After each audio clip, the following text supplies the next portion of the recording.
ಮುಂದೆ 3 ಪ್ರಶ್ನೆ ಬರ್ತವೆ. 3 ವಿಷಯಗಳನ್ನು ಕೃಷ್ಣ ಹೇಳ್ತಾನೆ. 3 ಥರ ತಪಸ್ಸುಗಳಿದ್ದಾವೆ ಅಂತ ಹೇಳ್ತಾನೆ. ಈ ಶ್ರದ್ಧೆ ಮೇಲೆ ಬರುವಂಥದ್ದು 3 ತಪಸ್ಸುಗಳಿದ್ದಾವೆ. ಆ ತಪಸ್ಸುಗಳು ಎಂಥದ್ದು ಅಂತ. ಮೊದಲನೇದು ದೇವ ದ್ವಿಜ ಗುರು ಪ್ರಾಜ್ಞಪೂಜನಂ ಶೌಚಮಾರ್ಜವಂ ಬ್ರಹ್ಮಚರ್ಯಂ ಅಹಿಂಸಾಚ ಶಾರೀರಂ ತಪ ಉಚ್ಯತೆ ಅಂತ ಒಂದು ಮಾತು ಹೇಳ್ತಾನೆ. ದೇವತೆಗಳು, ಬ್ರಾಹ್ಮಣರು, ಗುರು ಹಿರಿಯರು, ಜ್ಞಾನಿಗಳು ಇವರನ್ನು ಗೌರವ ಮಾಡುವಂಥದ್ದು, ಶುಚಿಯಾಗಿರುವಂಥದ್ದು, ಸರಳ ಜೀವನ ನಡೆಸುವಂಥದ್ದು, ಬ್ರಹ್ಮಚರ್ಯವನ್ನು ಕಾಪಾಡಿಕೊಳ್ಳುವಂಥದ್ದು, ಯಾರನ್ನೂ ಹಿಂಸೆ ಮಾಡದೇ ಇರುವಂಥದ್ದು, ಇದನ್ನು ಶಾರೀರಿಕ ತಪಸ್ಸು ಅಂತ ಕರೆದರು. ಇದು ಗಮನಿಸ್ಬೇಕು, ಭಾಳ ಚಂದ ಅಧ್ಯಾಯ ಇದು. 3 ತಪಸ್ಸುಗಳನ್ನು ಹೇಳ್ತಾನೆ ಕೃಷ್ಣ. 3 ತಪಸ್ಸುಗಳು ನಮಗೆ ಬೇಕು. ಒಂದು ಶಾರೀರಿಕ ತಪಸ್ಸು, 2ನೇದು ವಾಂಗ್ಮಯ ತಪಸ್ಸು, 3ನೇದು ಮಾನಸಿಕ ತಪಸ್ಸು ಅಂತ. ಎಷ್ಟು ಚಂದ ಅದು. ಒಂದು ದೇಹದಿಂದ ಗಟ್ಟಿಯಾಗಬೇಕು, 2ನೇದು ನಮ್ಮ ಮಾತಿನಿಂದ ಸರಿಯಾಗಬೇಕು, 3ನೇದು ನಮ್ಮ ಮನಸ್ಸು ಗಟ್ಟಿಯಾಗಬೇಕು. ಈ 3 ಹೇಳಬೇಕು. ಅದಕ್ಕೆ ಹೇಳ್ತಾರೆ, ಇದು ಹೇಗಿದೆ ನಮ್ಮ ಮನುಷ್ಯ, ಯಾರು ದೇವರುಗಳನ್ನು ಪೂಜೆ ಮಾಡ್ತಾನೋ, ಗುರು ಹಿರಿಯರನ್ನ ಮೆಚ್ಚಿಗೋತಾನೋ, ಸೇವೆ ಮಾಡ್ತಾನೋ, ಸರಳವಾಗಿದ್ದಾನೋ, ಸ್ವಚ್ಛವಾದ ಜೀವನ ನಡೆಸ್ತಾನೋ ಅದೆಲ್ಲ ಶಾರೀರಿಕ ತಪಸ್ಸು ಅಂತ ಹೇಳಿದರು. ಅದಕ್ಕೊಂದು ಉದಾಹರಣೆ DVG ಪದ್ಯದಲ್ಲಿ ಹೇಳ್ತಾರೆ, ಎಷ್ಟು ಚಂದ.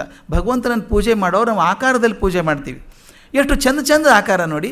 ಈಗ ಬರಬೇಕಾದ್ರೆ ನೋಡಬೇಕು ನೀವು, ದಾರಿಯಲ್ಲಿ ಎಷ್ಟೊಂದು ಗಣಪತಿಗಳನ್ನ ಇಟ್ಟಿದ್ದಾರೆ. ಇಷ್ಟಿಷ್ಟು ಗಣಪತಿಯಿಂದ ಇಷ್ಟೆತ್ತರ ಗಣಪತಿ ಕೂತಿದ್ದಾರೆ. ಪ್ಲಾಸ್ಟಿಕ್ ಕವರ್ ಹಾಕಿ ಕೂತಿದ್ದಾರೆ ಎಲ್ಲರೂ, ಮಳೆ ಬಂದರೆ ತೊಂದರೆ ಆಗಬಾರ್ದು ಅಂತ. ಯಾಕಂದರೆ ಈ ವರ್ಷ ಆದರೆ ಮುಂದಿನ ವರ್ಷ ಆದರೂ ಮಾರ್ಬೋದು ಅದನ್ನು ಅಂತ. ಅದು ಹಾಗೆ ಇಟ್ಕೊಂಡು ದೊಡ್ಡ ಗಣಪತಿ, ಎಷ್ಟು ಚಂದದ ಗಣಪತಿಗಳೆಲ್ಲ. ಈಗ ಸ್ವಲ್ಪ ಕಮ್ಮಿ ಆಗಿದೆ ಅನ್ನಿಸ್ತು. ನಾನು ಹುಡುಗನಾಗಿದ್ದಾಗ ಧಾರವಾಡದಲ್ಲಿ ಗಣಪತಿಗಳನ್ನು ಡಿಸೈನ್ ಮಾಡೋರು, ನಮ್ಮ ಮನಸ್ಸಿನ ತಕ್ಕ ಗಣಪತಿ. ನಾನು ಅವಾಗ ನೋಡ್ತಿದ್ದೆ ಮೋಟ್ರ್ ಸೈಕಲ್ ಮೇಲೆ ಹೋಗೋ ಗಣಪತಿ ಅವೆಲ್ಲ ಮಾಡೋರು. ವಿಚಿತ್ರ ಇತ್ತು. ಗುಲ್ಬರ್ಗದಲ್ಲಿ ಮೆರವಣಿಗೆ ಆಗ್ತದೆ, ಅವರು ಕರ್ಕೊಂಡು ಹೋಗ್ತಾರೆ ಲಾರಿಯಲ್ಲಿ, ದೊಡ್ಡ ಒಂದೊಂದು ಏರಿಯಾಕ್ಕೆ ಒಂದು ಗಣಪತಿ ಕೂಡಿಸಿ ಆ ಮೆರವಣಿಗೆ ತೊಗೊಂಡು ಹೋಗಿ ಕೊನೆ ಕೆರೆಯಲ್ಲಿ ವಿಸರ್ಜನೆ ಮಾಡಬೇಕು. ಅದು ನೋಡೋಕೆ ಕೂತ್ಕೋಬೇಕು. ಅದೇ ಥರ ಪುಣೆದಲ್ಲಿ ಸಿಗ್ತದೆ ನಿಮಗೆ. ಪುಣೆದಲ್ಲಿ ಹೋದರೆ ಅದ್ಭುತ ಅದು. ಆ ಡೆಕ್ಕನ್ ಜಮ್ಖಾನ ಹತ್ತಿರ ಕೂತ್ಕೊಂಡ್ಬಿಟ್ರೆ ನಿಮಗೆ 24 ತಾಸು ಗಣಪತಿಗಳ ಮೆರವಣಿಗೆ ಹೋಗ್ತದೆ. ಅದರ ಮುಂದೆ ಸಾಂಸ್ಕೃತಿಕ ಕಾರ್ಯಕ್ರಮಗಳು. ಆ ಗಣಪತಿಗಳು ಎಷ್ಟು ಥರ ಗಣಪತಿಗಳು, ಯಾಕೆ ಹಂಗೆ ಆಕಾರ ಮಾಡ್ಕೊಂಡ್ವಿ ನಾವು ಅಂತ ಹೇಳ್ತಾರೆ ಅವ್ರು. ಎಷ್ಟು ಚೆನ್ನಾಗಿದೆ ನೋಡಿ. ಲಾವಣ್ಯ ಆತ್ಮಗುಣ, ಪದ್ಯ 468 468 468, ಭಾಳ ಚಂದದ ಪದ್ಯ. ಲಾವಣ್ಯ ಆತ್ಮಗುಣ, ಅದರಿಂದೇ ಲೋಕಜನ ದೇವನನ್ನು ಕಮನೀಯ ವಿಗ್ರಹಗಳಲ್ಲಿ ಭಾವಿಸುತ್ತ ತಮ್ಮಿಷ್ಟ ಭೋಗಗಳನ್ನು ಅರ್ಪಿಸುವ ಸೇವೆಯಂ ನಲಿಯುವರು ಮಂಕುತಿಮ್ಮ. ಎಷ್ಟು ಚಂದ ಅದು. ಲಾವಣ್ಯ ಆತ್ಮಗುಣ. ಯಾರಿಗಾದರೂ ಚಂದದ್ದು ನೋಡಬೇಕು ಅನಿಸುತ್ತೆ, ಲಾವಣ್ಯವಾದದ್ದನ್ನು ಮಾತಾಡಿ ನೋಡಬೇಕು ಅಂತ ಅನಿಸುತ್ತೆ. ಯಾವುದೋ ಒಂದು ಪುಟ್ಟ ಮಗು ನಿಂತ್ಕೊಂಡ್ರೆ ಯಾರು ಮುಖಕ್ಕೆ ಮಾಡ್ಕೊಂಡು ಹೋಗಲ್ಲ. ಆ ಮಗು ನೀರು ಲಾವಣ್ಯ ಇದೆಯಲ್ಲ, ಹೋದ ತಕ್ಷಣ ಯಾಕೆ ಮಗು ಹೆಂಗಿದೆಯೋ ಅಂದ ತಕ್ಷಣ ಮಾತಾಡಬೇಕು ಅನಿಸುತ್ತೆ. ಯಾವುದೋ ಒಂದು ಚಂದದ್ದು ನೋಡಿದ ತಕ್ಷಣ ಒಂದು ಕ್ಷಣ ನೋಡಬೇಕು ಅನಿಸುತ್ತೆ. ಒಂದು ಅದ್ಭುತ ಒಂದು ಸೀನ್ರಿ ಕಾಣಿಸಿದಾಗ ಇನ್ನೊಂದು ನಿಮಿಷ ನಿಂತ್ಕೊಳ್ಳೋಣ ಇರ್ರಿ ಇಲ್ಲಿ ಅಂತ ಅನಿಸುತ್ತೆ ಅಲ್ವಾ. ಈ ಲಾವಣ್ಯ ಅನ್ನುವಂಥದ್ದು ಆತ್ಮಗುಣ, ಅದು ಒಳಗಿರುವಂಥದ್ದು. ಅದಕ್ಕೆ ಹೇಳ್ತಾರೆ ಲಾವಣ್ಯ ಆತ್ಮಗುಣ, ಅದರಿಂದೇ. ಅದಕ್ಕಾಗಿಯೇ ಜನ ಏನು ಮಾಡ್ತಾರೆ ಅಂದರೆ, ಲೋಕಜನ ದೇವನನು ಕಮನೀಯ ವಿಗ್ರಹಗಳಲ್ಲಿ ಭಾವಿಸುತ್ತ, ಅದಕ್ಕೆ ತಮ್ಮ ಇಷ್ಟವಾದ ದೇವನನ್ನು ತಮಗೆ ಬೇಕಾದ ಆಕಾರದಲ್ಲಿ, ತಮಗಿಷ್ಟವಾದ ಆಕಾರದಲ್ಲಿ. ನಾನು ಪಂಢರಪುರಕ್ಕೆ ಹೋದಾಗ ನೋಡ್ತಿದ್ದೆ, ಬೆಳಗ್ಗೆ ಹೋಗಬೇಕಲ್ಲಿ 3 ಗಂಟೆಗೆ ಕಕ್ಕಡಾರತಿ ಅಂತ ಮಾಡ್ತಾರೆ. ಬೆಳಗ್ಗೆ 3 ಗಂಟೆಗೆ ಮಾಡ್ತಾರೆ. ಅಲ್ಲಿ ಅವನಿಗೆ ವಿಚಿತ್ರ ಡ್ರೆಸ್ ಹಾಕ್ತಾರೆ ಪಾಂಡುರಂಗನಿಗೆ. ಅವನಿಗೇನು ಬೇಕಾಗಿಲ್ಲ, ನಾವು ಹಾಕ್ಕೊಳ್ಳೋದು ನಮಗೆ ಸಂತೃಪ್ತಿ ಆಗಲಿ ಅಂತ ಹಾಕೋದು. ಅದು ಏನು ಹಾಕ್ತಾರೆ ಗೊತ್ತಾ, ಅವನು ಕಂಬಳಿ ಒಡಿಸಿ ತಲೆಗೊಂದು ರುಮಾಲು ಕಟ್ಟಿ ಅವನು ದನ ಕಾಯೋನು ಅಂತ ಕೃಷ್ಣ. ಅವ್ನು ಡ್ರೆಸ್ ಹಾಕ್ತಾರೆ, ಇಷ್ಟು ಚಂದ ಕಾಣಿಸುತ್ತೆ ಅದು. ಯಾಕಂದ್ರೆ ನಿಮ್ಮ ಮನಸ್ಸಲ್ಲಿ ಕೂತಿದೆ ಜಸ್ಟ್ ಚಂದ ಅಂತ ಅಷ್ಟೇ, ಮತ್ತೊಂದೇನಿಲ್ಲ. ಬೇರೆ ದೇಶದವ್ರು ಕರ್ಕೊಂಡು ಕೂಡಿಸಿ ಹಿಂಗೆ ಯಾಕೆ ಮಾಡಿದ್ದಾರೆ ಅಂತಾರೆ. ಅವ್ರಿಗೆ ಅನಿಸಲ್ಲ ಅದು, ಯಾಕಂದರೆ ಅವ್ರ ವಿಗ್ರಹದ ಕಲ್ಪನೆ ಆಗಿಲ್ಲ. ನನ್ನ ಮನಸ್ಸಿಗೆ ಯಾವ್ದು ಹಿಡಿಸುತ್ತೋ ಅದನ್ನು ಮಾಡುವಂಥದ್ದು. ಒಂದು ಸಲ ನೀವು ನೋಡಿ, ಬೇಕಾದ ದೇವಸ್ಥಾನದಲ್ಲಿ ಒಂದು ದಿವಸ ಬೆಣ್ಣೆ ಅಲಂಕಾರ ಮಾಡೋದು, ಒಂದು ದಿವಸ ಒಡೆ ಅಲಂಕಾರ, ಏನೇನೋ ಎಲೆ ಅಲಂಕಾರ ಮಾಡೋದು. ಯಾಕೆ? ನನಗೆ ಬೇಕಾದದ್ದು ನನಗೆ. ಅದಕ್ಕೆ ಹೇಳ್ತಾರೆ, ಲೋಕಜನ ದೇವನನು ಕಮನೀಯ ವಿಗ್ರಹಗಳಲ್ಲಿ ಭಾವಿಸುತ್ತ, ಅತ್ಯಂತ ಸುಂದರವಾದ ವಿಗ್ರಹಗಳಲ್ಲಿ ಭಾವಿಸುತ್ತ ತಮ್ಮಿಷ್ಟ ಭೋಗಗಳನ್ನು ಅರ್ಪಿಸುವ ಸೇವೆಯು ನಲಿಯುವರು ಮಂಕುತಿಮ್ಮ. ಇವರು ಹೇಳಿದೆಲ್ಲ ಶಾರೀರಿಕ ತಪಸ್ಸು ಮಾಡುವಂಥವ್ರು. ತಮ್ಮ ದೇವರು, ತಮ್ಮ ಇಷ್ಟವಾದ ದೇವರನ್ನು ತನಗಿಷ್ಟವಾದ ಆಕಾರದಲ್ಲಿ ಅಲಂಕಾರ ಮಾಡಿ ಪೂಜೆ ಮಾಡುವಂತೆ ತೃಪ್ತಿ ಪಡುವಂಥವ್ರು ಇವರು. ಇದನ್ನು ಇನ್ನೊಂದು ಹೇಳ್ತಾರೆ, ಇದಂತೂ ಭಾಳ ಚಂದದ ಪದ್ಯ. ಈ ಶಾರೀರಿಕ ತಪಸ್ಸು ಮಾಡೋರು ಹೇಗಿರ್ತಾರೆ ಅಂತಂದು ಕೊಡ್ತಾರೆ. ಅದು ನಾವು ಹೇಗೆ ಮಾಡಬೇಕು ಅಂತ. ಪದ್ಯ 250, ಭಾಳ ಅರ್ಥಗರ್ಭಿತವಾದದ್ದು ಇದು. ಹೇಳ್ಬೇಕಾದ್ರೆ ತುಂಬ ಟೈಮ್ ತೊಗೊಳುತ್ತೆ, ಒಂದು ಸ್ವಲ್ಪ ಹೇಳಬೇಕು ಅದನ್ನು. ಜೀವನದೊಂದು ಪರಮೈಶ್ವರ್ಯ ಬೊಮ್ಮನದು. ಜೀವನದೊಂದು ಪರಮೈಶ್ವರ್ಯ ಬೊಮ್ಮನದು. ಸೇವೆ ಅದನ್ನು ಊರ್ಜಿತಂಗೊಳಿಸುವ ಎಲ್ಲ ಎಸಕ. ಈವರಾರ್ ಕೊಡುವರಾರ್ ಎಲ್ಲರೊಂದಾಗಿರಲು ನೈವೇದ್ಯ ಭಾಗಿನಿ ಮಂಕುತಿಮ್ಮ. ಸ್ವಲ್ಪ ಪರೀಕ್ಷೆ ಮಾಡಿ ನೋಡ್ಬೇಕಿದ್ರೆ ಭಾಳ ಚಂದದ ಪದ್ಯ. ಜೀವನದೊಂದು ಪರಮೈಶ್ವರ್ಯ ಬೊಮ್ಮನದು. ನಾವು ಒಂದು ಜೀವ ಅಂತ ತಗೋಬೋದು, ಇಡೀ ಜನಪದ ಅಂತ ತಗೋಬೋದು. ನಾನು ಒಂದು ಜೀವ, ನನ್ನ ಜೀವ ಪರಮೈಶ್ವರ್ಯ ಬೊಮ್ಮನದು. ಆ ಬ್ರಹ್ಮ ಸೃಷ್ಟಿ ಮಾಡಿದ್ದು. ಮನುಷ್ಯ ಅನ್ನೋದು ಬ್ರಹ್ಮ ಸೃಷ್ಟಿಯ ಕಳಶ. ಇದು ಬೆಸ್ಟ್ ಪ್ರಾಡಕ್ಟ್, ಭಗವಂತನ ಬೆಸ್ಟ್ ಪ್ರಾಡಕ್ಟ್. ನಾವು ಕಂಪ್ನಿಯವ್ರು ಏನು ಮಾಡ್ತಾರೆ, ಬೆಸ್ಟ್ ಪ್ರಾಡಕ್ಟ್ ಶೋಕೇಸಲ್ಲಿ ಇಡ್ತಾರೆ ಅಲ್ವಾ. ಬೆಸ್ಟ್ ಪ್ರಾಡಕ್ಟ್ ಶೋಕೇಸಲ್ಲಿ ಇಡ್ತಾರೆ. ನೋಡಿರಿ, this the best product we have produced ಅಂತಾರೆ. ಅದ್ರ ಬಗ್ಗೆ ಅವ್ರ ಅಭಿಮಾನ ಇದೆ, ನಮ್ಮದು ಪ್ರಾಡಕ್ಟ್ ಇದು ಅಂತ ಹೇಳ್ಕೊತಾರೆ. ಹಾಗೆ ಬ್ರಹ್ಮ ಕೂಡ ಹೇಳ್ಕೊತಾನೆ ಅಂತ. ಬ್ರಹ್ಮನ ಪರಮ ಐಶ್ವರ್ಯ ನನ್ನ ಜೀವನ. ಜೀವನದೊಂದು ಪರಮೈಶ್ವರ್ಯ ಬೊಮ್ಮನದು. ಅವನದು ಐಶ್ವರ್ಯ ಅದು ನನ್ನ ಜೀವನ. ಸೇವೆ, ನಾನು ಸೇವೆ ಮಾಡ್ತೀನಲ್ಲ, ನಾನು ಭಗವಂತನ ಸೇವೆ ಮಾಡ್ಬೋದು, ಸಮಾಜ ಸೇವೆ ಮಾಡ್ಬೋದು, ಯಾವುದೇ ಸೇವೆ ಮಾಡಿದರೂ ಕೂಡ ಆಗುವಂಥದ್ದು. ಯಾಕಂದರೆ ಅದನ್ನು ಊರ್ಜಿತಂಗೊಳಿಸುವ ಎಲ್ಲ ಎಸಕ.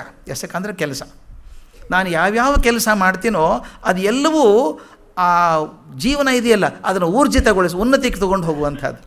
ನೋಡಿ ಎಷ್ಟು ಚೆನ್ನಾಗಿದೆ ಇದು. ನನ್ನದೇ ಜೀವನ, ನಾನು ಪ್ರಯತ್ನ ಮಾಡುವಂಥದ್ದೆಲ್ಲ ನನ್ನ ಜೀವನವನ್ನು ಊರ್ಜಿತ ಮಾಡಿಕೊಳ್ಳುವಂಥದ್ದು, ಉನ್ನತಿಗೆ ತೊಗೊಂಡು ಹೋಗುವಂಥದ್ದು. ನಾನು ಎಲ್ಲ ಪರಿಶ್ರಮ ಮಾಡಿದರೂ, ಏನು ಕೆಲಸ ಮಾಡಿದರೂ ಕೂಡ ನನ್ನ ಜೀವನವನ್ನು ಉನ್ನತಿಗೆ ತೊಗೊಂಡು ಹೋಗುವಂಥ ಪ್ರಯತ್ನ ಇದು. ಇದು ಎಷ್ಟು ಉನ್ನತಿಗೆ ಹೋಗ್ತದೋ ಅಷ್ಟು ಐಶ್ವರ್ಯ ಬ್ರಹ್ಮನ್ ಜಾಸ್ತಿ ಆಗ್ತದೆ ಅಂತ ಅಲ್ವಾ. ನನ್ನ ಜೀವನ ದೊಡ್ಡದಾದರೆ ಅವನ ಐಶ್ವರ್ಯದಲ್ಲಿ ಶೋಕೇಸಲ್ಲಿ ನಂಬರ್ 1 ಆಗ್ತದೆ ಇದು. ಅದಕ್ಕೆ ಹೇಳ್ತಾರೆ, ಚೆನ್ನಾಗಿದೆ ನೋಡಿ. ಸೇವೆನ ಮಾಡುವಂಥ ಸೇವೆ ಅದನ್ನು ಅಂದರೆ ಆ ಜೀವನವನ್ನು ಊರ್ಜಿತಂಗೊಳಿಸುವ ಎಲ್ಲ ಎಸಕ. ಈ ಕಲ್ಪನೆ ಮಾಡಿ, ಈವರಾರ್ ಕೊಡುವರಾರ್. ಕೊಡೋರು ಯಾರು, ತಗೊಳ್ಳೋರು ಯಾರು? ನಾನು ಸೇವೆ ಮಾಡಿದಾಗ ಭಗವಂತನಿಗೆ ಸೇವೆ ಮಾಡಿದೆ ಅಂತೀನಿ. ಆದರೆ ನಾನೇ ಭಗವಂತನ ಐಶ್ವರ್ಯ.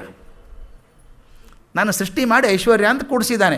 ನಾನು ಐಶ್ವರ್ಯವನ್ನು ಹೆಚ್ಚಿಗೆ ಮಾಡೋಕ್ಕೆ ಹೊರಟಿದ್ದೀನಿ. ಅಂದರೆ ನನ್ನನ್ನು ನಾನೇ ಊರ್ಜಿತ ಮಾಡಿಕೊಂಡು ಅವನಿಗೆ ಸೇವೆ ಮಾಡ್ತೀನಿ ಅಂದ್ಕೊಂಡಿದ್ದೀನಿ. ಆದರೆ ಮಾಡ್ತಿರೋದು ನನಗೆ, ನನ್ನ ಜೀವನನೇ ಊರ್ಜಿತ ಆಗ್ತಿರೋದು. ಪಡ್ಕೊಳ್ಳೋವನು ಅವನೇ, ಕೊಡೋವನು ಅವನೇ. ಅದಕ್ಕೆ ಈವರಾರ್ ಕೊಡುವರಾರ್ ಎಲ್ಲರೂ ಒಂದಾಗಿರಲು. ಅವನಿಗೆ ಕೊಡ್ತೀನಿ ಅಂತೀನಿ, ಅವನು ಕೊಡೋದು ನನ್ನ ಜೀವನ ಬೆಳೆಸೋದಕ್ಕೆ ಇರುವಂಥದ್ದು. ಅದರಿಂದ ಕೊಡೋದು ನನಗೆ, ತಗೊಳ್ಳೋದು ನನಗೆ. ಅದಕ್ಕೆ ಹೇಳ್ತಾರೆ, ನೈವೇದ್ಯ ಭಾಗಿನಿ ಮಂಕುತಿಮ್ಮ. ಈ ಪದ ಬಹಳ ಇಷ್ಟವಾದಂಥ ಪದ.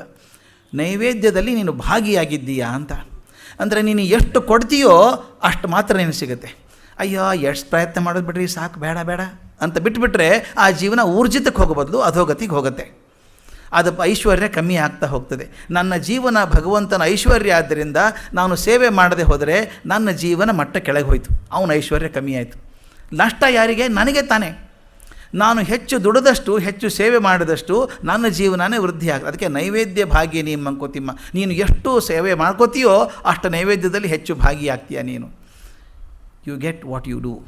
ನೀವು ಕೊಟ್ಟಷ್ಟೇ ನೀವು ಕೊಡುವಂಥದ್ದು. ಅದಕ್ಕೆ DVG ಹೇಳ್ದಂಗೆ, ಅನ್ನ ಉಣುವಂದು ಕೇಳು, ಅದನ್ನು ಬೇಯಿಸಿದ ನೀರು ನಿನ್ನ ಬೆಮರೋ ಪರರ ಕಣ್ಣೀರೋ. ತಿನ್ನು ನೀ ಜಗಕ್ಕಿತ್ತಲು ಅನಿತ ಮಿಕ್ಕೂಟ, ಜೀರ್ಣಿಸದ ಋಣಶೇಷ ಮಂಕುತಿಮ್ಮ. ನೀನು ಜಗತ್ತಿಗೆ ಎಷ್ಟು ಕೊಡ್ತೀಯೋ ಅಷ್ಟನ್ನು ಮಾತ್ರ ಊಟ ಮಾಡೋಕ್ಕೆ ಶಕ್ತನಾಗಿರ್ತೀಯ. ಮಿಕ್ಕೂಟ ಇದೆಯಲ್ಲ, ಹೆಚ್ಚಿಂದ ಇದೆಯಲ್ಲ, ಜೀರ್ಣಿಸದ ಋಣಶೇಷ ಮಂಕುತಿಮ್ಮ. ಜನ್ಮ ಜನ್ಮಾಂತರ ಕಾಡಿಬಿಡುತ್ತೆ ನಿನ್ನ ಅದು ಅಂತ. ಹಾಗೆ ಎಷ್ಟು ಕೊಡ್ತೀಯೋ ಅಷ್ಟೇ ಸಿಗ್ತದೆ. ಎಷ್ಟೋ ಸಲ ನಾವು ಜೀವನದಲ್ಲಿ ಪ್ರಯತ್ನ ಮಾಡೋಲ್ಲ, ನಾವು ಸಾಕು ಬಿಡು ಅಂತೀವಿ. ಸಾಕು ಬಿಡು ಅಂದಾಕ್ಷಣ ನಮ್ಮ ಐಶ್ವರ್ಯ ಕಮ್ಮಿ ಆಯಿತು. ನಮ್ಮ ಐಶ್ವರ್ಯ ಅಲ್ಲ ಅದು, ನನ್ನ ಜೀವನ ಉನ್ನತಿಗೆ ಹೋಗೋದು ಕಮ್ಮಿ ಆದಾಗ ಭಗವಂತ ಐಶ್ವರ್ಯ ಮಾಡಿಟ್ಟಿದ್ದಾನಲ್ಲ ಜೀವನ, ಅದು ಕಮ್ಮಿ ಆಯಿತು. ಅದರಿಂದ ನಾವು ಭಗವಂತನ ಐಶ್ವರ್ಯ ಕಡಿಮೆ ಆಗಬಾರ್ದು ಅಂತಲಾದರೂ ಕೆಲಸ ಮಾಡಬೇಕು. ನಮಗೋಸ್ಕರ ಮಾಡದೆ ಹೋದರು ಅಂತ. ಒಬ್ಬವ ನಿಂಗರ್ ಅಂತ ಇದ್ದ, ನಿಂಗರ್ ಅಂತ. ಅವನು ಅಮೇರಿಕಾಗೆ ಬಂದ, ಸ್ವಿಟ್ಜರ್ಲ್ಯಾಂಡ್ನವನು ಅಮೇರಿಕಾಗೆ ಬಂದ, ಅಲ್ಲೇ ಸೆಟ್ಲ್ ಆದ. ದೊಡ್ಡ ಕಲಾವಿದ. ಗಂಡ ಹೆಂಡತಿ ಇಬ್ಬರು ಬಂದರು. ಬಡತನ, ಎಲ್ಲಿ ಹೊಸ ದೇಶಕ್ಕೆ ಬಂದಿದ್ದಾನೆ, ಅವನ ಕೆಲಸ ನಡೆಯೋದು ಯಾರಿಗೆ, ಅವನ ಕೃತಿ ತಿಳ್ಕೊಳ್ಳೋದು ಯಾರಿಗೆ ಗೊತ್ತಾಗಲಿಲ್ಲ. ಅವನು ಕಷ್ಟ ಆದಾಗ ಹೆಂಡತಿ ಬಿಟ್ಟು ಹೋಗ್ಬಿಟ್ರು. ಸ್ವಲ್ಪ ದಿವಸ ಊರಿಗೆ ಹೋಗ್ತೀನಿ ನಾನು, ನೀನೇನು ಸುಮ್ಮನೆ ಇರ್ಕೊ, ಇಬ್ಬರು ಖರ್ಚು ಮಾಡೋಕ್ಕಾಗಲ್ಲಲ್ಲ. ಅವನೇನು ಮಾಡ್ದೆ ಗೊತ್ತಾ, ಇವನ ಆರ್ಟ್ ವರ್ಕ್ ಯಾರು ಈಗ ನೋಡಿ, ಭಾರತದ ಕಲಾವಿದ ಭಾರತದಲ್ಲಿ ಪ್ರಸಿದ್ಧನಾಗಿರ್ತಾನೆ. ಬೇರೆ ದೇಶಕ್ಕೆ ಹೋದ ತಕ್ಷಣ ಟೈಮ್ ತೊಗೊಳುತ್ತೆ ಗೊತ್ತಾಗಬೇಕಾದ್ರೆ. ಇವನು ಪುರುಸತ್ತಿಲ್ಲ, ಬದುಕಬೇಕಲ್ಲ. ಅದಕ್ಕೇನು ಮಾಡಿದೆ ಗೊತ್ತಾ, ಒಂದು ದೊಡ್ಡ ಕಂಪ್ನಿಗೆ ಹೋಗಿ ಈ ನೋಟ್ ಮಾಡ್ತಾರಲ್ಲ, ಸರ್ಕಾರದ ನೋಟ್ ಮಾಡೋದು, ಅದೇ ಕ್ವಾಲಿಟಿ ಪೇಪರ್ ತೊಗೊಂಡು ಬಂದ.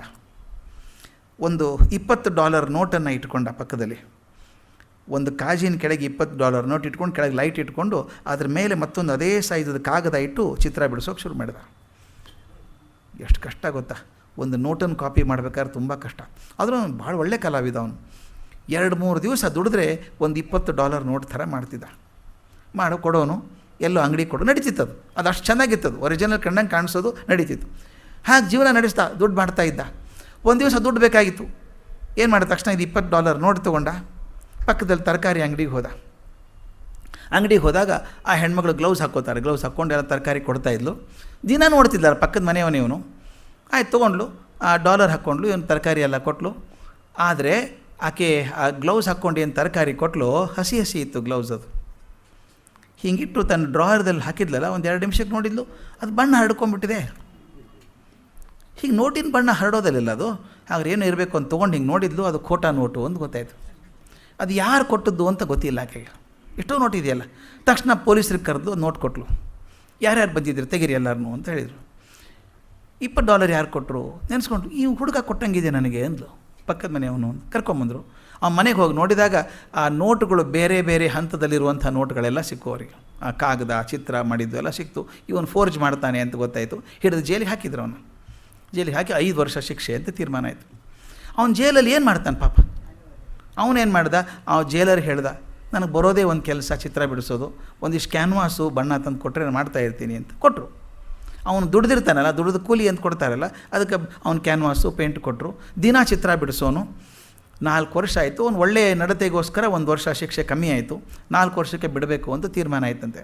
ಹೊರಗೆ ಬರುವಾಗ ಅವನು ಜೈಲರ್ ಹೇಳಿದಂತೆ, ಕೂತ್ಕೊಪ್ಪ, ನೀನು ಕೊಡ್ಗೋ, ನಿನ್ನ ಡ್ರೆಸ್ ಕಳಿಯೋದನ್ನು, ನಿನ್ನ ಬಟ್ಟೆ ಹಾಕೋ, ನಿನಗೋಸ್ಕರ ನಿನ್ನ ಅಕೌಂಟಲ್ಲಿ ಇಷ್ಟು ದುಡ್ಡಿದೆ ಅಂತ ಹೇಳಿದಂತೆ. ಎಷ್ಟಿದೆ ಅಂತ ಕೇಳಿದಂತೆ. $10 ಲಕ್ಷ ಇದೆ ನಿನ್ನ ಅಕೌಂಟಲ್ಲಿ ಅಂತ. ಅವನಂದ, ನನಗೆ ಯಾರು ಕೊಟ್ಟರು 10 ಲಕ್ಷ ಅಂದ. ನಿನಗೆ ಗೊತ್ತಿಲ್ಲ, ನೀನು ಹೊರಗೆ ಹೋದರೆ ಗೊತ್ತಾಗುತ್ತೆ ಎಷ್ಟು ಪ್ರಸಿದ್ಧ ಆಗಿದೆಯಾ ನೀನೀಗ. ನೀನು ಜೈಲು ತೆಗೆದಂಥ ಚಿತ್ರ ಇತ್ತಲ್ಲ, ಪೇಂಟಿಂಗ್ಸು ಎಲ್ಲ ಹೊರಗಡೆ ಪ್ರದರ್ಶನ ಮಾಡಿದ್ವಿ, ಜನ ಹುಚ್ಚೆದ್ದು ಬಿಟ್ಟಿದ್ದಾರೆ. ಒಂದೊಂದು ಚಿತ್ರಕ್ಕೆ $5,000 ಕೊಡ್ತಾ ಇದ್ದಾರೆ. $5,000 ಕೊಡ್ತಾರೆ. ಅಂದಾಗ ಅವನು ಸಂತೋಷ ಆಗಲಿಲ್ಲಂತೆ. ನೆಲದ ಮೇಲೆ ಕುಳಿತು ಬಿಕ್ಕಿ ಅಳೋಕೆ ಶುರು ಮಾಡಿದ್ದಂತೆ. ಎಂಥ ಮೂರ್ಖ ನಾನು. ಒಂದು ಚಿತ್ರಕ್ಕೆ $5,000 ಬರುವಂಥ ಶಕ್ತಿ ಇದ್ದಂಥ ಮನುಷ್ಯ ನಾನು 3 ದಿವಸ ಕೂತು $20 ಚಿತ್ರ ಬಿಡಿಸ್ತಾ ಇದ್ನಲ್ಲ ನಾನು. ಅದಕ್ಕೆ ಹೇಳ್ತಾನೆ, ಅವನು ಪುಸ್ತಕ ಬರ್ತಿದ್ದಾನೆ, ಭಾಳ ಚೆನ್ನಾಗಿ ಬರ್ತಿದ್ದಾನೆ. ಹೇಳ್ತಾನೆ, ಎಲ್ ಲಿಂಗರ್ ಮೈ ಬಯೋಗ್ರಫಿ ಅಂತ ಬರೀತಾನೆ. ಅದು ಹೇಳ್ತಾನೆ, ನನ್ನ ಜೀವನದ ಬಹುದೊಡ್ಡ ಕಳ್ಳ ಅಂದ್ರೆ ನಾನೇ ಅಂತ. 4 ವರ್ಷ ಅವಧಿ ಕಳ್ಳತನ ಮಾಡ್ಕೊಂಡ್ಬಿಟ್ಟೆ ನನ್ನ ಜೀವನದ್ದು. ನಾನು ನಿಜವಾಗಿ ಪ್ರಾಮಾಣಿಕವಾಗಿ ಕೆಲಸ ಮಾಡಿದರೆ ಮಹಾನ್ ಕಲಾವಿದ ಅಂತ ಹೊರಗೆ ಇರ್ಬೋದಾಗಿತ್ತು. ನಾನು $20 ಕಳ್ಳತನ ಮಾಡೋಕ್ಕೆ ಹೋಗಿ 4 ವರ್ಷ ಕಳ್ಕೊಂಡೆ ನನ್ನ ಜೀವನದ್ದು ಅಂತ. ಹಾಗನ್ಸುತ್ತೆ. ಅದಕ್ಕೆ ಹೇಳ್ತಾರೆ, ನೈವೇದ್ಯ ಭಾಗಿನಿ ಮಂಕುತಿಮ್ಮ. ನಾನು ಎಷ್ಟು ಕೊಡ್ತೇನೋ, ಎಷ್ಟು ಪ್ರಯತ್ನ ಮಾಡ್ತೀನೋ, ಅಷ್ಟು ಲಾಭದ ನೈವೇದ್ಯದಲ್ಲಿ ನಾನೂ ಭಾಗಿಯಾಗ್ತೇನೆ. ಮಾಡದೆ ಹೋದರೆ ನಷ್ಟದಲ್ಲೂ ಪಾಲಾಗ್ತೇನೆ ಅಷ್ಟೇ. ಇನ್ನೊಂದು, ನೀನು ಭಗವಂತನಿಗೆಂದು ಮಾಡುವಂಥ ಸೇವೆ ಇದೆಯಲ್ಲ, ಅದು ನನ್ನ ಉದ್ಧಾರದ ಸೇವೆ ಅನ್ನುವಂಥ ನೆನಪಿರಬೇಕು ಅನ್ನೋದನ್ನು ಕೃಷ್ಣ ನೆನಪು ಮಾಡ್ತಾನೆ. ಇನ್ನೊಂದು ಪದ್ಯ ಬಹಳ ಚೆನ್ನಾಗಿರುವಂಥದ್ದು, 253. ಅಂದಂದಿಗಾದನಿತು. ಈ ಪದ್ಯ ತುಂಬ ಆಳಕ್ಕೆ ಹೋಗುತ್ತೆ ಹುಡುಕಿದರೆ. ಅಂದಂದಿಗಾದನಿತು ಬುಡಕಟ್ಟಿ ಕಳೆ ತೆಗೆದು ಚೆಂದಳಿರು ದಿನದಿನಮು ಮೊಗೆ ನೀರೆರೆದು ಸಂದ ಬಲದಿಂದ ಜಗದಶ್ವತ್ಥ ಸೇವೆಯಲ್ಲಿ ನಿಂದಿರುವುದೆಲೆ ಧರ್ಮ ಮಂಕುತಿಮ್ಮ. ಇದು ನಿಜವಾಗಲೂ ಈ ಶಾರೀರಿಕ ತಪಸ್ಸು ಮಾಡುವಂಥವ್ರು. ಅಂದಂದಿಗಾದನಿತು ಬುಡಕಟ್ಟಿ ಕಳೆ ತೆಗೆದು, ಇದೊಂದು ಕೃಷಿ ಕೆಲಸ. ಒಂದು ಸಸಿ ಹಾಕಿದ್ದಾನೆ, ಅದು ಅಶ್ವತ್ಥ ವೃಕ್ಷದ್ದೇ ಸಸಿ ಹಾಕಿದ್ದಾನೆ ಅಂತ ಕಲ್ಪನೆ ಮಾಡಿಕೊಳ್ಳಿ. ಅವನೇನು ಮಾಡ್ತಾನೆ, ಅಂದಂದಿಗಾದನಿತು, ತನಗೆ ಆದಷ್ಟು ಅವತ್ತಿಗೆ ಬುಡಕಟ್ಟಿ, ಇದನ್ನು ಗಮನಿಸಬೇಕಾದ್ದು, ಬುಡಕಟ್ಟಿ ಅದು ಬೇರೆ ಹೊರಗೆ ಬರಲಾರ್ದ ಹಾಗೆ ಮಣ್ಣು ಕಟ್ಟಿ ಗಟ್ಟಿ ಕಟ್ತಾನೆ. ಇದು ಭಾಳ ಮುಖ್ಯ. ಬೇರನ್ನು ರಕ್ಷಣೆ ಮಾಡಬೇಕು ಮೊದಲು. ಅದಕ್ಕೆ ಮೊದಲು ಬುಡ ಕಟ್ಟಿ ಮತ್ತೇನು ಮಾಡ್ತಾನೆ, ಕಳೆ ತೆಗೆದು ಸುತ್ತಮುತ್ತಿರುವಂಥ ಕಸ ತೆಗಿತಾನೆ. ಚೆಂದಳಿರು ದಿನದಿನಮೂ ಮೊಗೆಯೇ, ಅದು ಸಸಿ ಬೆಳೆದ ಹಾಗೆ ಅದು ಕೆಂಪು ಬಣ್ಣದ ಕುಡಿ ಎಲೆ ಬರುತ್ತೆ. ಎಷ್ಟು ಚೆಂದ ಇರುತ್ತೆ ಗೊತ್ತಾ, ಅದು ಮುಟ್ಟಿದ ಸಂತೋಷ ಆಗುತ್ತೆ. ಆ ಕೆಂಪು ಬಣ್ಣದ ಎಲೆ ಬರ್ತದೆ. ಚೆಂದಳಿರು ದಿನದಿನಮೂ ಮೊಗೆ, ದಿನ ಹೊಸ ಎಲೆ ಬಂದಾಗ ತುಂಬ ಸಂತೋಷ ಆಗುತ್ತೆ. ನೀರೆರೆದ ಮೇಲೆ ಅದು ಬೆಳೀತದೆ, ದೊಡ್ಡದಾಗ್ತದೆ. ಸಂದ ಬಲದಿಂದ ಜಗದಶ್ವತ್ಥ ಸೇವೆಯಲ್ಲಿ, ಒಂದು ಕ್ಷಣ ತಕ್ಕಂತ ಹೋಗ್ಬಿಡ್ತದೆ ಮೇಲೆ. ಬರೀ ಅಶ್ವತ್ಥ ಸೇವೆ ಅನ್ನಲ್ಲ, ಜಗದ ಅಶ್ವತ್ಥ ಸೇವೆಯಲ್ಲಿ. ಈ ಜಗತ್ತು ಅನ್ನೋದು ಇದೆಯಲ್ಲ, ಅಶ್ವತ್ಥ ಅಂದರೆ ಹಳೆಯದು ಅಂತ ಒಂದು ಅರ್ಥ. ಬಹಳ ಹಳೆಯದು, ಪುರಾತನವಾದದ್ದು. ಈ ಜಗತ್ತೇ ಹಳೆಯದಾದದ್ದು. ಈ ಜಗದಶ್ವತ್ಥ ಸೇವೆಯಲ್ಲಿ ನಿಂದಿರುವುದಲೆ ಧರ್ಮ ಮಂಕುತಿಮ್ಮ. ಇದು ಸ್ವಲ್ಪ ಬೇರೆ ರೀತಿಯಿಂದ ನೋಡ್ಬೋದು ಪದ್ಯ. ಇದನ್ನು ಒಂದು ಸಸಿ ಹಾಕಿದ್ದೇನೆ ನಾನು ಜೀವನದಲ್ಲಿ. ಸಸಿ ಅಂದರೆ ಒಂದು ಆಸೆ ಬೆಳೀತಾ ಇದೆ, ಒಂದು ವ್ಯವಸ್ಥೆ ಬೆಳೀತಾ ಇದೆ. ಅದಕ್ಕೆ ಬುಡ ಕಟ್ಟಿ, ಆ ಬುಡ ಕಟ್ಟೋದಂದ್ರೆ ಬೇರನ್ನು ಭದ್ರ ಮಾಡಬೇಕು. ಒಬ್ಬ ಮನುಷ್ಯನಿಗೆ ಅವನ ಬೇರು ಅಂದರೆ ಅವನ ಸಂಸ್ಕೃತಿ. ಎಷ್ಟು ಆಳಕ್ಕೆ ಬೇರು ಹೋಗುತ್ತೋ ಅಷ್ಟು ಮರ ಭದ್ರವಾಗಿದೆ. ನೋಡಿದ್ದೀರಿ, ಬೆಂಗಳೂರಲ್ಲಿ ಒಂಚೂರು ಜೋರಾಗಿ ಗಾಳಿ ಬಿಟ್ಟರೆ 20 ಮರ ಬಿದ್ದು ಹೋಗುತ್ತೆ. ಯಾಕೆ ಬೀಳುತ್ತೆ ಅಂದರೆ ಗಿಡದ ದೋಷ ಅಲ್ಲ, ಅದು ನೀರು ಹೋಗಲಾರ್ದಂಗೆ ಕಾಂಕ್ರೀಟ್ ಹಾಕಿಬಿಟ್ಟಿದ್ದೀವಿ, ಟಾಂಬರ್ ಹಾಕಿಬಿಟ್ಟಿದ್ದೀವಿ, ಅದಕ್ಕೆ ಬೇರೆ ಮೇಲೆ ಇದ್ದಾವೆ, ಗಾಳಿ ಬಿಟ್ಟರೆ ಬೀಳುತ್ತೆ. ಅದೇ ನಿಮ್ಮ ಮನೆ ಹತ್ರ ಎಲ್ಲಾದರೂ ಆಲದ ಮರ ಇದ್ದರೆ ನೋಡಿ, ದೊಡ್ಡ ಆಲದ ಮರ ಇದ್ದರೆ ನೀವು ಅಷ್ಟು ದೂರ ಅಗದ್ರೂ ಕೂಡ ಫೌಂಡೇಶನ್ ಹಾಕೋದಿದ್ರೆ ಮನೆಗೆ, ಅಲ್ಲಿ ಬೇರು ಸಿಗುತ್ತೆ ನಿಮಗೆ. ಅದು ಯಾಕೆ ಗಟ್ಟಿಯಾಗಿ ಭಾಳ ವರ್ಷ ಬದುಕುತ್ತೆ ಅಂದರೆ ಬೇರು ಆಳಕ್ಕೆ ಹೋಗುತ್ತೆ. ಅಂದರೆ ಇಷ್ಟೇ, ಯಾವ ಮರದ ಬೇರು ಹೆಚ್ಚು ಆಳಕ್ಕೆ ಹೋಗುತ್ತೋ ಅಷ್ಟು ಭದ್ರವಾಗಿರುತ್ತೆ. ನಮ್ಮ ಜೀವನವೂ ಹಾಗೆ, ನಮ್ಮ ಸಂಸ್ಕೃತಿ ಎಷ್ಟು ಆಳವಾಗಿದೆಯೋ ನಮ್ಮ ಜೀವನ ಅಷ್ಟು ಭದ್ರ ಆಗುತ್ತೆ. ಅದಕ್ಕೆ ಅದನ್ನು ಬುಡ ಗಟ್ಟಿ ಮಾಡಬೇಕು. ಮೊದಲು ಬುಡ ಗಟ್ಟಿ ಮಾಡೋದು ಸಂಸ್ಕೃತಿಯನ್ನು ಭದ್ರ ಮಾಡುವಂಥದ್ದು. ಕಳೆ ತೆಗೆದು ನಮ್ಮ ಮನಸ್ಸನ್ನು ಆ ಕಡೆ ಈ ಕಡೆ ಅಂತ ಬೇಕಾದಷ್ಟು ಕಳೆಗಳಿದ್ದಾವಲ್ಲ, ಆ ಕಳೆಗಳನ್ನು ತೆಗಿಬೇಕು. ಕಳೆಗಳನ್ನು ತೆಗಿಬೇಕು ಅಂತ ಮೊದಲು ಸಂಸ್ಕೃತಿ ಬೆಳೆಸಬೇಕಾದ್ರೆ ನಮ್ಮ ಸಂಸ್ಕೃತಿ ಬೆಳೆಯೋದು ಹೇಗೆ? ಹಾಗಾದರೆ ನಮ್ಮ ಸಂಪ್ರದಾಯದಲ್ಲಿ ನಂಬಿಕೆ ಇರಬೇಕು, ಶಾಸ್ತ್ರದಲ್ಲಿ ನಂಬಿಕೆ ಇರಬೇಕು, ಗುರು ಹಿರಿಯಲ್ಲಿ ನಂಬಿಕೆ ಇರಬೇಕು. ಇದೆಲ್ಲ ಸಂಸ್ಕೃತಿಯಲ್ಲಿ ಬರುವಂಥದ್ದು. ನೀವು ಮನೇಲಿ ಮಕ್ಕಳಿಗೆ ಬೆಳೆಸಿ ನೋಡಿ. ನೀವು ಮಕ್ಕಳನ್ನ ಕರ್ಕೊಂಡೋಗಿ ಎದ್ದ ತಕ್ಷಣ ನಮಸ್ಕಾರ ಮಾಡಿಸಿ ದೇವರಿಗೆ 1 ವರ್ಷ ಮಾಡಿಸಿ, ಮುಂದೆ ಹೇಳೋ ಕಾರಣ ಇಲ್ಲ, ತಾವೇ ಮಾಡ್ತವೆ. ನನಗೀಗ ತಮಾಷೆ ಅನಿಸುತ್ತೆ, ನನಗೊಂದು ಅಭ್ಯಾಸ ಇದೆ. ಈಗ ನನಗೆ ಗೋಖಲೆ ಇನ್ಸ್ಟಿಟ್ಯೂಟ್ ಬರೋದಾಗ್ಬೋದು ಅಥವಾ ಎಲ್ಲೇ ಹೋಗೋದಾಗಲಿ, ನನ್ನ ತಾಯಿಗೆ ನಮಸ್ಕಾರ ಮಾಡಿ ಹೋಗೋ ಪದ್ಧತಿ ನನಗಿದೆ. ಇಲ್ಲಿ ಲೆಕ್ಚರ್ ಬರಬೇಕಾದ್ರೂ ಆಕೆ ಕರ್ಕೊಂಬರ್ತಿದ್ದೆ, ಈಗ ಬರೋಕ್ಕಾಗ್ತಾಯಿಲ್ಲ, ಆರೋಗ್ಯ ಸರಿ ಇಲ್ಲ ಆಕೆದು ಅಂತ ನಮಸ್ಕಾರ ಮಾಡಿ ಬರ್ತೀನಿ. ನನ್ನ ಮನೇಲಿ ಮೊಮ್ಮಗಳಿದ್ದಾಳೆ, ಈಗ 2 ವರ್ಷ ಆಕೆ, ಮೊನ್ನೆ 2 ವರ್ಷ ಆಯಿತು. ಅದು ದಿನಾನು ಹೋಗುವಾಗ ನಮಸ್ಕಾರ ಮಾಡೋದು ನೋಡುತ್ತಲ್ಲ, ಅದು ಆಕೆ ತಾಯಿ ದಿನಾಲು ಸಾಯಂಕಾಲ 5 ಗಂಟೆಗೆ ಆಕೆನ ಆ ಹತ್ರ ಪಾರ್ಕಿಗೆ ಕರ್ಕೊಂಡು ಹೋಗ್ತಾಳೆ. ಬೇರೆ ಬಟ್ಟೆ ಹಾಕಿ ಅಲ್ಲಿ ಹತ್ತಿರ ಪಾರ್ಕಿಗೆ ಕರ್ಕೊಂಡು ಹೋಗ್ತಾಳೆ. ನನಗೆ ಆಶ್ಚರ್ಯ ಅದು ಹೆಂಗೆ ಬಂತು ಅಂತ ನೋಡಿ. ಹೇಗಿದೆ ಅದು ಏನು ಮಾಡುತ್ತೆ ಗೊತ್ತಾ ಮಗೋದು? ಆ ಬಟ್ಟೆ ಬೇರೆ ಹಾಕ್ಕೊಂಡು ಬಂದ ತಕ್ಷಣ ಮನೇಲಿ ಎಲ್ರಿಗೂ ನಮಸ್ಕಾರ ಮಾಡುತ್ತೆ. ನಮ್ಗೆ ವಿಚಿತ್ರ ಅನಿಸೋದು. ನನ್ನ ತಾಯಿಗೆ, ನನಗೆ, ನನ್ನ ಹೆಂಡ್ತಿಗೆ ಮನೇಲಿದ್ದರೆ ಯಾರು ಇರ್ತಾರೆ ಎಷ್ಟು ನಮಸ್ಕಾರ ಮಾಡಿ ಎಲ್ಲಿ ಹೋಗ್ತೇವೆ? ಪಾರ್ಕಿಗೆ ಹೋಗ್ತೀನಿ. ಪಾರ್ಕಿಗೆ ನಮಸ್ಕಾರ ಮಾಡಬೇಕು. ಇದು ಎಲ್ಲಿ ಬರುತ್ತೆ ಹೇಳಿ? ನೋಡಿ ತಾನೇ ಬರೋದು. ಇದು ಸಂಸ್ಕೃತಿ ಬೆಳೆಸೋ ರೀತಿ ಅಲ್ವಾ? ಅದೇನು ಹುಚ್ಚಿತನ ನಮಸ್ಕಾರ ಮಾಡೋದು ಅನ್ನೋದು ಬೇರೆ. ನಾವು ನಂಬ್ಕೊಂಡದ್ದು ಹಿರಿಯರು ಯಾವತ್ತೂ 2 ಸಲ ನಮಸ್ಕಾರ ಮಾಡಿದ್ರು ಆಶೀರ್ವಾದ ಸಿಗುತ್ತೆ, ಅದರಿಂದ ಮಾಡೋದು. ಅದಕ್ಕೆ ಹೇಳ್ತಾರಲ್ಲ, ಈ ಸಂಸ್ಕೃತಿ ಬೆಳೆಸೋದು ಅಂದರೆ ಗುರು ಹಿರಿಯರಿಗೆ ಪರಂಪರೆಯ ಗೌರವ ತೋರಿಸುವಂಥದ್ದು. ಈ ಕಳೆ ತೆಗೆದು ಅಂದರೆ ನಮ್ಮ ಮನಸ್ಸಿನಲ್ಲಿ ಮಡುಗಟ್ಟಿ ನಿಂತಹ ಬೇಕಾದಷ್ಟು ಕೂತಿದ್ದಾವಲ್ಲ ಒಳಗಡೆ ನೆಗೆಟಿವ್ ಥಾಟ್ಸ್, ಅದನ್ನು ತೆಗಿಬೇಕು. ಅದಕ್ಕೆ ಬುಡ ಕಟ್ಟಿ ಕಳೆ ತೆಗೆದು ಕಸ ತೆಗಿಬೇಕು. ಕಸ ಅಂದರೆ ಹೊರಗಿಂದ ಅಷ್ಟೇ ಅಲ್ಲ, ಒಳಗಿನ ಕಸನೂ ತೆಗಿಬೇಕು. ಚಂದಿರಳು ದಿನದಿನಮೂ ಮೊಗೆಯೇ, ಆ ಹೊಸದು ಬರುತ್ತಲ್ಲ, ಪ್ರತಿ ದಿವಸ ಒಂದು ಹೊಸ ಎಲೆ ಬರುತ್ತೆ, ಚಂದ ಎಲೆ ಬರುತ್ತೆ. ನಾನು ಹೋಗೋ ಸಂಸ್ಕೃತಿಯನ್ನು ಬೆಳೆಸಿ ಮನಸ್ಸಿನ ಕಸ ತೆಗೆದಾಗ ಮನಸ್ಸಿನಲ್ಲಿ ಒಳ್ಳೆಯ ಭಾವನೆಗಳು ಉದ್ಭವ ಆಗ್ತಾ ಹೋಗ್ತವೆ. ದಿನವೊಂದು ಹೊಸ ಉದ್ಭವ ಆಗ್ತದೆ ಭಾವನೆ. ಇದರ ಬಲದಿಂದ ಈ ಹೊಸ ಭಾವನೆಗಳ ಮನಸ್ಸಿಗೆ ಬಂದಾಗ, ಒಳ್ಳೆಯ ಭಾವನೆಗಳ ಮನಸ್ಸಿಗೆ ಬಂದಾಗ, ಆ ಸಂದ ಬಲದಿಂದ ಅದೊಂದು ಶಕ್ತಿ ಕೊಡುತ್ತೆ ನಿನಗೆ. ಅದರಿಂದ ಜಗದಶ್ವತ್ಥ ಸೇವೆಯಲ್ಲಿ, ಜಗದ ಸೇವೆಗೆ ನಿಂತ್ಕೋಬೇಕು. ನಿಂತ್ಕೊಂಡಾಗ ಹಾಗೆ ನಿಂದೋದೇ ನಿಂದಿರುವುದೆಲೆ ಧರ್ಮ ಮಂಕುತಿಮ್ಮ. ಇದು ಶಾರೀರಿಕ ತಪಸ್ಸನ್ನು ಗೈದಂಥವರು. ಇನ್ನು ಒಂದು ಶ್ಲೋಕ ಹೇಳಿ ನಿಲ್ಲಿಸ್ಬಿಡ್ತೇನೆ. ಎರಡನೇ ಥರದ್ದು ವಾಂಗ್ಮಯ ತಪಸ್ಸು ಅಂತ ಹೇಳ್ತಾರೆ. ವಾಂಗ್ಮಯ ತಪಸ್ಸಿಗೆ ಗೀತೆಯಲ್ಲಿ ಬರುವಂಥ ಶ್ಲೋಕ ಚೆನ್ನಾಗಿದೆ, ಭಾಳ ಪ್ರಸಿದ್ಧವಾದಂಥ ಶ್ಲೋಕ. ಅನುದ್ವೇಗಕರಂ ವಾಕ್ಯಂ ಸತ್ಯಂ ಪ್ರಿಯಹಿತಂ ಚಯತ್ ಸ್ವಾಧ್ಯಾಯ ಅಭ್ಯಸನಂ ಚೈವ ವಾಂಗ್ಮಯಂ ತಪ ಉಚ್ಯತೆ ಅಂತ. ಅಂದರೆ ಮತ್ತೊಬ್ಬರ ಮನಸ್ಸಿಗೆ ನೋವುಂಟು ಮಾಡದೆ ಸತ್ಯವಾದದ್ದು, ಪ್ರಿಯವಾದದ್ದು, ಹಿತವಾದಂಥ ಮಾತುಗಳನ್ನಾಡುವುದು ಮತ್ತು ಸ್ವಾಧ್ಯಾಯವನ್ನು ಮಾಡುವಂಥದ್ದಿದೆಯಲ್ಲ, ಇದನ್ನು ವಾಂಗ್ಮಯ ತಪಸ್ಸು ಅಂತ ಕರೆದ್ರು. ಮಾತಾಡೋದು ಹೇಗೆ, ಹಿತವಾದಂಥ ಪ್ರಿಯವಾದಂಥ ಮಾತನ್ನು ಆಡೋದು ಹೇಗೆ ಅನ್ನೋದನ್ನು ಕೃಷ್ಣ ಹೇಳ್ತಾನೆ ಅದರೊಳಗೆ. ಅದಕ್ಕೆ ಸಂವಾದಿಯಾದಂಥ ಪದ್ಯಗಳನ್ನು ನಾಳೆ ನೋಡೋಣ. ನಮಸ್ಕಾರ.